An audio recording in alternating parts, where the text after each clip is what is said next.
Now, the main goal of this conference is to discuss innovation and employment and how those things relate to each other.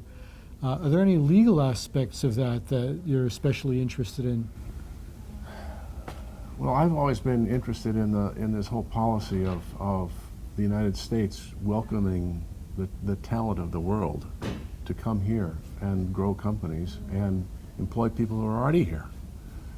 For many, many years, you look around Silicon Valley, you see any number of companies that have been backed by the smart capital crowd on Silicon Valley, on Sand Hill Road, excuse me, who started companies that have grown, and they were born outside the United States. At one point, a survey was done of the founders of companies backed by the venture capital community, and more than 50% of the founders of these companies were not born in the United States. They came here to go to graduate school, or they came here to work for a large established company, and then they left to start their own company.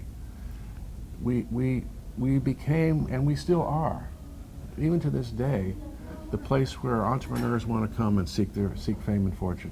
We have the policies that we have on immigration and the education system just create barriers to that.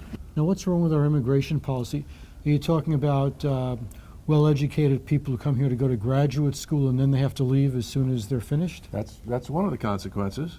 The law provides that they can work for a year after they've completed their studies in the United States, but then they have to go back. Getting a work visa is a challenge because they've cut the number of visas that are the so-called H-1B visas. The number has been reduced over time. What I'm talking about is